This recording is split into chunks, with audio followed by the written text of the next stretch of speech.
الحمد لله علي الذات عظيم الصفات، ونشهد أن لا إله إلا الله، وأشهد أن محمدا عبده ورسوله.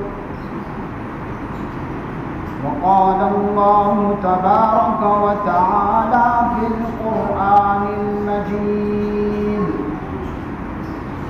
والفرقان الحميد. أعوذ بالله من الشيطان الرجيم. بسم الله الرحمن الرحيم. وما محمد إلا رسول. وقال تعالى: إذا جاء نصر الله والفتح ورأيت الناس يدخلون في دين الله أفواجا فسبح بحمد ربك واستغفره. وقال رسول الله صلى الله عليه وسلم: الكيس من دان نفسه وعمل لما بعد الموت، والعاجز من أتبع نفسه هواه وتمنى. صدق الله العظيم. برادران اسلام،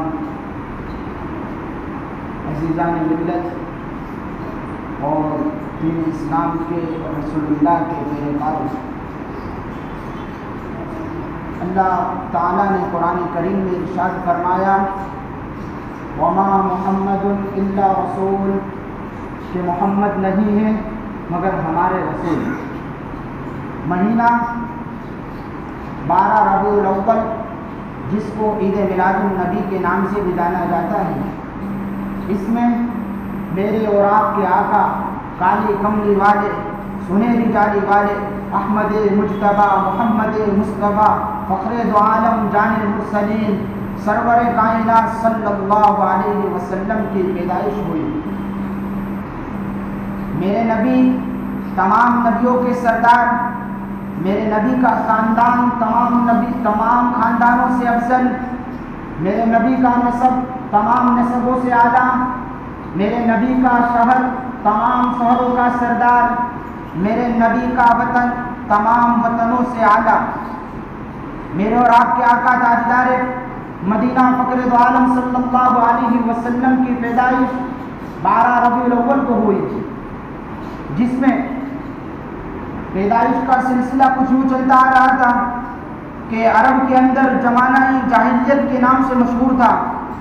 اللہ کے علاوہ 360 بتوں کی عبادت عام تھی. صرف مالک حقیقی جس نے ان کو پیدا کیا، اس کے علاوہ تمام بتوں کی عبادتیں کرتے تھے.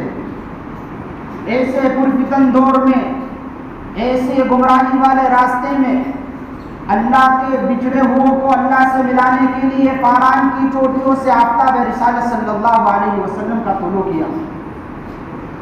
میرے نبی جب اس دنیا میں تشریف لائے، تمام کے تمام بت آتے ہی ساتھ کہنے لگے کہ حق آ گیا اور باطل کو جانے کا وقت آ گیا. حق آ گیا، باطل کے جانے کا وقت آ گیا. میرے نبی آئے. حضرت آمنہ فرماتی ہے کہ میں کیا بتاؤں، جب میں نے بیٹے کی ولادت دی، پورے گھر میں ایسی خوشبو مچل اٹھی کہ اس سے پہلے ایسی خوشبو کبھی گونجی نہیں تھی. لوگ پوچھنے لگے آمنہ کیسے خوشبو ہے یہ؟ حضرت آمنہ فرمانے لگی کیا بتاؤں، رب کعبہ کی قسم آج سے پہلے ایسی خوشبو میں نے کبھی سنی نہیں. یہ آمنہ کا کمال نہیں تھا، یہ تو کالی کملے والے کی شہادت کی کمال تھی. کالے کملی والے کے آنے کا وقت ہو چکا تھا. حضرت محمد مصطفیٰ صلی اللہ علیہ وسلم کی ولادت جو ہوئی، اس کے بعد حضرت آمنہ فرماتی ہے میں کیا بتاؤں، اس سے پہلا جیسا میں نے پورے عرب تو کیا، پورے مدینہ تو کیا، پوری دنیا میں اس جیسے بچے کو نہیں دیکھا. حضرت عبد المطلب آ کے فرمانے لگے اے آمینہ بچے کو دکھاؤ گی؟ فرمایا کہ لو دکھانے والی ہوں۔ حضرت آمینہ نے بچہ پیش کیا۔ عبد المطلب کہنے لگے رب کعبہ کی قسم آج سے پہلے اس جیسا بچہ نہیں دیکھا۔ اللہ تعالیٰ کہتا ہے جبرائیل تو بتا۔ جبرائیل کہتے ہیں کہ میں نے پوری دنیا کا چکر لگایا، مشرق سے لے کے مغرب تک، شمال سے لے کے جنوب تک کا میں نے چکر لگایا، ایسے ایسے لوگوں کے پاس گیا، لیکن آج سے پہلے اس جیسا بچہ میں نے کبھی دیکھا نہیں۔ اللہ کہتا ہے کہ تم کیسے دیکھ لیتے؟ اس جیسے بچے کو آج سے پہلے میں نے کبھی پیدا ہی نہیں کیا۔ کیوں؟ کیسے دیکھ لیتے اس جیسے بچے کو آج سے پہلے میں نے پیدا ہی نہیں کیا؟ یہ تو وہ بچہ ہے جس کی بدولت آدم کو اپنی نبوت ملی، عیسیٰ کو اپنی نبوت ملی، کائنات کے ذرے ذرے کو جس کی بدولت سجایا گیا، شمس و قمر کو جس کی وجہ سے رونق اور سورج کو اپنی تپش ملی، جس کی وجہ سے زمین اور آسمان کا وجود ہوا۔ یہ تو وہ ہستی ہے، یہ تو وہ ہستی ہے جس کی وجہ سے چاند کو اپنی روشنی ملی۔ محمد مصطفیٰ صلی اللہ علیہ وسلم کی ولادت ہوئی، دن گزرتے رہے، اللہ کے رسول صلی اللہ علیہ وسلم کو 40 سال عمر میں نبوت عطا فرمائی گئی۔ واقعہ بہت سارے ہیں جو آپ نے متصلاً سنتے رہے ہوگے اللہ کے رسول کی ولادت پر۔ مجھے آپ کی وفات کا اصل واقعہ سنانا ہے۔ اللہ کے رسول آئے، دنیا سے پردہ فرما جانے کے بعد واقعہ بتانا ہے میرے پاس۔ اللہ کے رسول کو 40 سال کی عمر میں نبوت عطا فرمائی، پھر نبوت کا دور شروع ہوا۔ 23 سالہ زندگی میں مکہ مکرمہ میں دعوت دی، 10 سالہ مدینہ منورہ میں دعوت دی۔ ایسے ایسے حالات تاجدار مدینہ فخر دو عالم صلی اللہ علیہ وسلم پر آتے رہے۔ اس کے بعد آپ کی دنیا سے پردہ فرما جانے کا وقت آیا۔ 29 صفر آپ عصر کی نماز کے بعد ایک صحابی رسول کا جنازہ پڑھانے کے لیے مسجد نبوی میں حاضر ہوئے۔ جنازے کی نماز پڑھانے کے بعد آپ مسجد جنت البقیع میں ان کو دفن کرنے کے بعد ریٹرن ہونے لگے تو آپ کے بدن میں ایک مشقت اور ایک دل کے اندر ایک کھڑن محسوس ہوئی، اور بدن کے اندر ایک تھکاوٹ اور سر کے اندر ایک زور پیدا ہوا۔ بیماری کا دور شروع ہونے لگا، سر بخار والا ہونے لگا، سر کے اندر دکھاوا ہونے لگا۔ حضرت رسول اللہ صلی اللہ علیہ وسلم گھر سے مسجد جنت البقیع سے گھر کو آئے، فرمانے لگے آج کس کے گھر کی باری ہے؟ فرمایا امی عائشہ کے گھر کی باری ہے۔ گھر میں آ کے کہنے لگے عائشہ مجھے کچھ ٹھیک نہیں لگ رہا ہے۔ تو کہنے لگے حضرت آپ تھوڑا آرام فرمائیے۔ اس کے بعد اللہ کے رسول صلی اللہ علیہ وسلم نے آرام فرمایا۔ آپ کی وفات کا وقت، آپ کی دنیا سے پردہ فرجان جانے کا وقت قریب آنے لگا۔ اللہ کے رسول کے پاس جبرائیل امین علیہ السلام آئے، فرمانے لگے یا رسول اللہ تعالیٰ نے مجھے بھیجا ہے کہ جاؤ میرے نبی کے پاس، کیا کہہ رہے ہیں؟ جبرائیل علیہ السلام آئے، فرمایا یا رسول اللہ السلام علیکم یا رسول اللہ۔ وعلیکم السلام۔ یہ کیا ہوا کہ اللہ تعالیٰ آپ کے انتظار میں ہے؟ دیکھیے اللہ پوچھ رہے ہیں کہ میرے رسول کو کیسا ہے؟ فرمایا کہ وہ مشقت میں ہے۔ فرماؤ کہ مشقت میں ہیں۔ پھر قریب دوسرے دن پیر جمعرات کے دن اللہ کے رسول کی خدمت میں حاضر ہوئے، فرمانے لگے باری تعالیٰ پوچھتے ہیں کہ میرے رسول سے پوچھو کیسا ہے؟ کہ مشقت میں ہیں۔ جمعہ کے دن آئے، سنیچر کے دن آئے، اس کے بعد اتوار کے دن آئے، پوچھے کیسا ہے میرے رسول کو؟ فرمایا کہ مشقت میں ہیں۔ آپ کو مسجد میں نماز پڑھانے کے لیے جانے کی ہمت نہیں۔ آپ نے کہا کہ ابو بکر میری جگہ پر امامت کرائے گا۔ اس کے بعد اللہ کے رسول صلی اللہ علیہ وسلم گھر میں ہی نماز پڑھتے رہے۔ اس کے بعد پیر کا دن آیا، اشراق کے بعد جبرائیل علیہ السلام آنے لگے، یا رسول اللہ کیا فرماتے ہو؟ کہ دیکھیں ملک الموت دروازے پر کھڑی ہے، اجازت طلب کر رہی ہے۔ فرمایا کہ اجازت آنے دو۔ ملک الموت دروازے پر آئے، کہنے لگے السلام علیکم یا رسول اللہ، آپ پہلی ہستی ہو کہ جس کو میں نے سلام کیا۔ میرے رب کعبہ نے فرمایا تھا کہ ایسے دروازے میں داخل مت ہونا، یہ تو شہنشاہ بطحا ہے، ان کے دروازے پر ایسے داخل مت ہو جانا، اجازت لے کر جانا۔ اللہ کے رسول کے دروازے میں اجازت لے کر پہنچے، فرمانے لگے یا رسول اللہ السلام علیکم۔ فرمایا فرماؤ کہ آپ پہلی ہستی ہو جس کو میں نے سلام کیا ہے۔ میں نے دنیا کے بڑے سے بڑے بادشاہوں کی روح قبض کری، بڑے سے بڑے سلطنت کی روح قبض کری، آدم عیسیٰ نوح سب کی روح میں نے قبض کری، لیکن کسی کو سلام نہیں کیا۔ آپ پہلی ہستی ہو جس کو میں نے سلام کیا۔ اللہ کے رسول نے فرمایا وعلیکم السلام۔ فرمانے لگے کیوں آئے ہو؟ کہ اللہ تعالیٰ آپ کے انتظار میں ہیں۔ جبرائیل علیہ السلام سے پوچھا کیا فرماتے ہو؟ کہ یا رسول اللہ آپ کے انتظار میں ہے، عرش آپ کے انتظار میں ہے، آپ کی ملاقات کو بےتاب ہے۔ فرمایا کہ جاؤ اللہ سے پوچھ کے آؤ میرے بعد میری امت کا کیا کرو گے، جاؤ اللہ سے پوچھ کے آؤ میرے بعد میری امت کا کیا کرو گے۔ جبرائیل علیہ السلام گئے، فرمایا کہ یا رسول اللہ تعالیٰ فرماتے آپ کے بعد آپ کو امت کو دیکھ لیں گے، کہ نہیں پکا وعدہ لے کے آؤ، کیا کہتے ہیں اللہ تعالیٰ؟ گئے پھر سے اللہ کے رسول جبرائیل علیہ السلام اللہ باری تعالیٰ کے پاس، فرمایا کہ اللہ تعالیٰ کہتے ہیں کہ آپ کے جانے کے بعد آپ کی امت کا مددگار ہو جائے گا۔ اس کے بعد اللہ کے رسول نے فرمایا کہ اب کوئی نہیں، پھر اہل کعبہ کو بلایا، سب سے پہلے ازواج مطہرات سب کو بلایا، ازواج مطہرات سے مشافہ کیا، ملے اور کچھ بتایا نہیں کہ میرے جانے کا وقت آ گیا، کچھ نہیں، سب کو اچھے سے فرمایا کہ آپ اچھے سے رہنا، سب کرنا۔ ازواج مطہرات کے جانے کے بعد اپنے لبتے جگر نور نظر سیدہ فاطمہ الزہرا رضی اللہ تعالیٰ عنہ کو بلایا، سینے سے لگایا اور کہنے لگے کہ بیٹا میرے جانے کا وقت آ گیا۔ فرمانے لگی ابا جان کیا کہہ رہے ہو؟ کہ بیٹا میرے جانے کا وقت آ گیا، رونا مت، اللہ تعالیٰ تجھے قریب ہی میرے پاس بلا لے گا۔ 6 مہینے کی مدت میں اپنے لبتے جگر نور نظر کو حضرت فاطمہ سیدہ رضی اللہ تعالیٰ عنہ کو اپنے پاس بلا لیا۔ اس کے بعد اپنے لبتے جگر نواسہ رسول حسنین رضی اللہ تعالیٰ عنہ کو اپنے پاس بلایا۔ ازواج مطہرات آئی، کوئی غم کا آثار نہیں، فاطمہ بنت محمد آئی، کوئی غم کے آثار نہیں، سید حسنین آئے، اللہ کے رسول نے اپنے سینے سے لگایا اور زار و قطار رونے لگے۔ ایک کو اللہ کے رسول نے دیکھ لیا تھا کہ ایک کو زیر کے اندر تڑپتا ہوا، ایک کو کربلا کے میدان میں نیزوں کے سائے میں، تلواروں کے سائے میں نمازیں پڑھتا ہوا دیکھ لیا تھا۔ وہ حسنین جس کی وجہ سے اللہ کے رسول نے نمازوں کو طویل کر دیا، وہ حسنین جس کے بارے میں اللہ کے رسول نے فرمایا جس نے اس کو تکلیف دی گویا کہ اس نے محمد کو تکلیف دی، وہ حسنین کو اللہ کے رسول نے دیکھ لیا تھا۔ ہونا تو یوں چاہیے تھا، اللہ کے رسول نے جبرائیل علیہ السلام سے کہا کہ جاؤ میرے بعد میری امت کا کیا ہوگا۔ اللہ کے رسول کو پوچھنا چاہیے تھا کہ میرے بعد میرے نواسوں کا کیا ہوگا، میرے بعد میرے بیٹی کا کیا ہوگا، میرے بعد میرے ازواج مطہرات کا کیا ہوگا، میرے بعد میرے صحابہ کا کیا ہوگا۔ وہ صحابہ جنہوں نے مکہ کی گرم ریتوں پر صرف کلمہ توحید لا الہ الا اللہ ان محمد رسول اللہ صلی اللہ علیہ وسلم کے دعوے کو بلند کرنے کے لیے مکہ کی گرم ریتوں پر، مکہ کی تپتی ہوئی ریتوں پر کوئی تکلیفیں برداشت کرتے رہے، صرف احد اللہ ایک ہے، اللہ ایک کے نعرے لگاتے رہے۔ وہ صحابہ کے بارے میں پوچھنا تھا لیکن نہیں، میرے رسول نے کیا پوچھا؟ میرے رسول کہنے لگے کہ جاؤ اللہ سے پوچھ کر آؤ کہ میرے بعد میری امت کا کیا ہوگا، میرے بعد میری امت کا کون پرسان حال ہوگا۔ اللہ تعالیٰ نے جواب دیا کہ آپ کے بعد آپ کی امت کا حامی اور ناصر اللہ رہے گا۔ یہ وہ رسول ہے جس نے دنیا میں ہماری سفارش کی، کل قیامت کے دن بھی ہم کو نہیں بھولے گا۔ اور آج ہم ہیں جتنی بھی نافرمانیاں تھی، جتنی بھی بغاوتیں کی، جتنی بھی اللہ کی حد درمی تھی، سب ہم نے رسول اللہ کے خلاف کر ڈالی۔ جتنے نیزے تھے ہم نے رسول اللہ کے سینے پہ چڑھا دیے، گویا کہ ہماری بدبختی ختم ہونے کو تیار نہیں، گویا کہ رسول اللہ کی نافرمانی کرنے کو تیار نہیں۔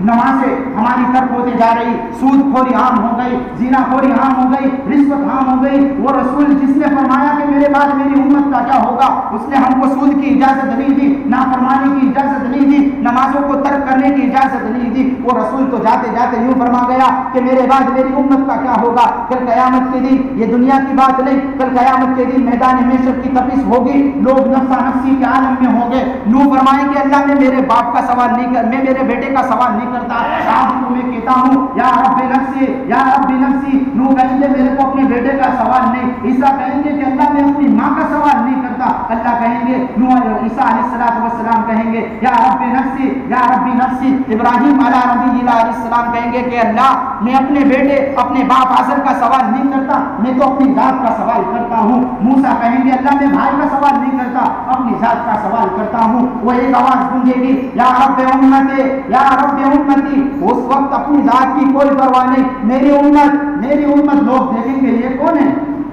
یہ کون کہ جس کو اپنے آپ کی کوئی پرواہ نہیں کہہ رہا ہے، میری امت۔ آواز ایک جانب سے بلند ہوگی یا رب امتی یا رب امتی، اے اللہ مجھے اپنی ذات کی پرواہ نہیں، مجھے مجھے حسنین کی پرواہ نہیں ہے، مجھے سیدہ فاطمہ کی پرواہ نہیں ہے، مجھے تو میری امت کی پرواہ ہے، مجھے تو میری امت کی پرواہ ہے۔ کل قیامت کے دن جب سورج ایک بالش سر کے اوپر ہوگا، زمین تانبے کی ہوگی، اس وقت کہے گا میرا نبی یا رب امتی یا رب امتی۔ اور آج امت نے میرے نبی کی سنتوں کو ترک کیا، گھروں سے نبی کی سنتوں کے جنازے نکالے، میرے نبی کی سنتوں کو ڈانٹیں ماری۔ اللہ کے رسول کہہ رہے موت کا آخری وقت ہے، کسی کو کوئی نصیحت نہیں کی، صرف دو نصیحتیں فرمائی، حقوق اللہ، حقوق العباد۔ حقوق اللہ میں نماز کو کبھی مت چھوڑنا، نماز کو مت چھوڑنا، موت گلے کو آ کھڑی ہے، روح قبض کرنے کو تیار ہیں، میرے نبی فرماتے کہ میں تم کو کوئی وصیت نہیں کرتا، نماز مت چھوڑنا، نماز مت چھوڑنا۔ حقوق العباد میں اپنے غلاموں پر، اپنی باندیوں پر، اپنے نوکروں پر کوئی زبردستی، کوئی زیادتی مت کرنا۔ میرے نبی تو جاتے جاتے یہ فرما گئے، اور آج امت اللہ کے رسول کی سنتوں کو ترک کر دیا، اللہ کے رسول کی سنتوں کے جنازے کیے۔ اللہ کے رسول نے فرمایا سود خوری حرام ہے، آج سود خوری عام ہو گئی۔ اللہ کے رسول نے فرمایا زنا حرام، آج عام ہو گیا۔ لوگ کہاں بھٹکے جا رہے ہیں؟ میرے کو میرے نبی کی کوئی واسطہ نہیں، جو ہم کو مرتے مرتے یہ کہہ گیا، جو دنیا سے پردہ فرماتے فرماتے میری امت کے بارے میں پوچھ گئے۔ ہونا تو یہ چاہیے تھا سید حسن کے بارے میں پوچھتے، سیدہ فاطمہ کے بارے میں پوچھتے، لیکن کسی کے بارے میں میرے نبی نے نہیں پوچھا، میرے نبی نے کسی کے بارے میں نہیں پوچھا۔ فرمایا کہ میری امت کا میرے بعد کون ہوگا، میری امت کا کون پرسا نہال ہوگا۔ اگر ہونا تو یوں چاہیے تھا، اتنی بدبختی، اتنی بغاوتیں، اللہ کی نعمتیں آستی میں چڑھا چڑھا کے کھاتے رہے، اللہ کی بغاوت سینہ تان تان کے کرتے رہے۔ ہونا تو یہ چاہیے تھا کہ پیچھے واقعات گزر چکے، اسرائیل بنی اسرائیل گزری ہے، قوم نوح گزری ہے، قوم عاد گزری ہے، کسی کو سور بنایا، کسی کو خنزیر بنایا، کسی کو زمین میں ڈھسایا، کسی کے اوپر کنکوروں کی بارش فرمائی۔ کیسے آپ اپنے نفس کے اندر غور کر کے دیکھیں کہ آج ہم نے گناہوں کے اندر کتنی حد تجاوزی کر دی۔ اگر میرے نبی نے یہ سوال نہ اٹھایا کہ میرے بعد میری امت کا کیا ہوتا، یقین جانیے رب کعبہ کی قسم ہم میں سے کوئی خنزیر بنا ہوتا، کسی کو رب کعبہ سور کی شکل دے دیتے، کسی کو بندر کی شکل دے دیتے۔ اگر میرا نبی کل جاتے جاتے یہ سوال نہ اٹھاتا کہ میرے بعد میری امت کا کون ہوتا، یعنی اللہ نے کر کے دکھلایا۔ قوم عاد نے نافرمانی کی، اللہ تعالیٰ نے ان کے اوپر زمین میں ڈھسایا۔ قوم سمود نے، بنی اسرائیل نے نافرمانی کی، کیا کیا؟ بنی اسرائیل نے کیا کیا؟ اللہ نے کیا مچھلی کھانا کوئی حرام کام ہے؟ نہیں، اللہ نے کیا ہفتے کے دن مچھلی نہیں کھاؤ۔ کیا فرمایا؟ سنیچر کے دن مچھلی نہیں کھانے کی، انہوں نے سنیچر کے دن مچھلی کھائی۔ مچھلی کھانا کوئی گناہ کام نہیں ہے، زنا سے بڑا گناہ کام نہیں ہوگا، سود سے بڑا گناہ نہیں ہوگا مچھلی کھانا، سود سے بڑا گناہ نہیں ہوگا، زنا سے بڑا نہیں ہوگا، کذب سے بڑا مچھلی کھانا گناہ نہیں ہوگا۔ مچھلی کھانے پر اللہ تعالیٰ نے ان کو سور کی شکل میں بنا دیا، بندر کی شکل میں بنا دیا۔ اگر میرا رسول جاتے جاتے یہ سوال نہ کرتا کہ میری امت کا میرے بعد کون ہوگا، رب کعبہ کی قسم ہم میں سے کوئی اللہ خنزیر بنا کے دکھا دے گا۔ اتنی نافرمانیاں ہو گئی، اتنی بغاوتیں ہو گئی۔ اللہ کے رسول کو دنیا میں بھیجا گیا کہ جاؤ اللہ سے بچھڑے ہوئے کو اللہ سے ملا دو، جاؤ یتیموں کے حامی بن جاؤ، جاؤ بیواؤں کے سروں پر ہاتھ رکھ دو۔ کیا ہوا؟ کون ہوا؟ کوئی پرسانے حال نہیں ہے، بیواؤں کے حال کوئی پوچھنے والا نہیں، یتیموں کو کوئی سہارا دینے والا نہیں۔ میرے رسول کے پاس ایک کافر بچہ آیا، 8 سال کا بچہ، ایک بوڑھی ماں تھی، آ کر کہنے لگی، بچے نے 8 سال کے بچے نے اپنی ماں کے حالات کو دیکھا، بدن کے اوپر چادر پہننے کو نہیں ہے۔ بچہ 8 سال کا بچے کا جواب دنیا کہ امی جان آپ کے پاس اتنا روپیہ نہیں کہ آپ چادر خرید سکو، میرے چاچا جان بہت پیسے والے ہیں، اللہ نے ان کو رشوت میں بہت مال دیا ہوا ہے، میں ان کے پاس ایک چادر بن کے آتا ہوں۔ امی جان منع کرنے لگی کہ بیٹا مت جانا مت جانا، وہ بیٹا اپنی جیت پر آ گیا کہ نہیں میں تو چادر مانگنے جاتا ہوں، میرے باپ کی وصیت کا تھوڑی سوال کرتا ہوں، میرے کو تو صرف چادر مانگنی ہے میرے چچا سے۔ بچہ گیا اپنے چاچا کے پاس چادر مانگنے کے ہوئے، جا کر کہنے لگا کہ چچا جان میری والدہ کے تن پر داغنے کے لیے کوئی چادر نہیں ہے، آپ ایک چادر دے لو۔ زمانہ جاہلیت کی بات بتاتا ہوں کیسی بات تھی زمانہ جاہلیت میں۔ ایک بچہ اپنے چچا کے پاس جا کر کہنے لگا کہ چچا جان میری والدہ کے سر پر، میرے والدہ کے بدن پر ڈھانپنے کے لیے کوئی چادر نہیں ہے، آپ چادر دے دیجیے۔ وہ بات چچا جان نے کیا فرمایا؟ ایک پتھر کو لیا، بچے کے سر پر مارا، لاٹھی سے وار کرنے لگا کہ اگر تیری ماں مر جائے اس کے بعد کفن کا بھی سوال کرنے میرے لیے مت آنا، تمہارے باپ کے مر جانے کے بعد کوئی نہیں ہے۔ بچہ روتا ہوا، سر سے خون نکل رہا ہے، دوڑتا ہوا ماں کے پاس جا رہا ہے، رستے میں ملا کہ بچے کیا ہوا، کس نے مارا؟ کہنے لگا میرے چاچا نے مجھ پر زبردستی کی کہ کیوں کہ میں اپنی والدہ کے لیے صرف ایک چادر کا سوال کرنے گیا تھا کہ جاؤ مکہ کے سائے میں ایک انسان بیٹا ہوگا جس کا نام محمد ہے، اس سے تم اپنی والدہ کے چادر کے لیے سوال کرو. لیکن بچے نے مار کھا چکا تھا, کیا کہنے لگا کہ نہیں میں نہیں جاؤں گا, اپنی والدہ کے پاس جاؤں گا. والدہ کے پاس جا کر کہنے لگا کہ امی مکہ کے اندر ایک انسان آیا ہوا ہے جس کا نام محمد ہے. اس کی والدہ کہنے لگی کہ اس کے پاس تو کبھی بھی مت جانا. کیا اس کے پاس تو کبھی بھی مت جانا, وہ تو جادوگر ہے, وہ تو ساحر ہے, وہ تو مجنون ہے. ایسے ایسے برے برے القاب سے اللہ کے رسول کو پکارنے لگی. لیکن بچہ تو بچہ تھا, جن پر آ گیا. کہتے کہ تیرے کو جو کرنا ہے کر, جا تو مکہ کے اندر جا کر مکہ کے اندر ڈھونڈنے لگا کہ کون شخص ہے, کون شخص ہے, کون محمد ہے. کسی کو پوچھے, کس کو پوچھے محمد کون ہے. جا کر کہنے لگا, لوگوں کو اندر دیکھتا رہا. ایک شخص کونے کے اندر سے ایک نور والا انسان دیکھنے لگا کہ اگر رب کعبہ کی قسم یہی انسان محمد ہو سکتا ہے. اس کے پاس جا کر کہنے لگے کہ میں یتیم ہوں, میں اپنی والدہ کے لیے ایک گلاف کا سوال کر, میری والدہ کے لیے ایک چادر کا سوال کرتا ہوں. محمد بن عبد المطلب نے کوئی نہیں پوچھا.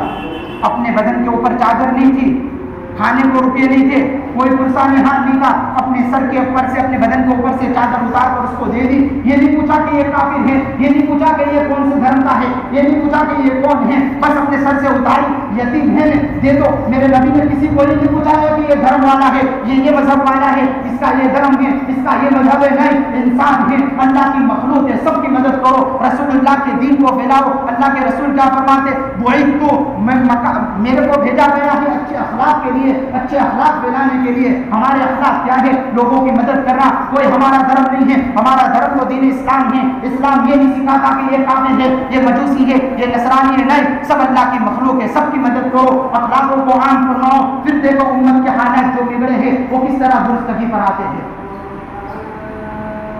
بس اسی مختصر باتوں پر میں اپنی بات کو ختم کرتا ہوں. اللہ تعالیٰ سے دعا ہے کہ ہم کو صحیح سمجھ عطا فرمائے, رسول اللہ کی سنتوں پر عمل کرنے کی توفیق عطا فرمائے. ہمارے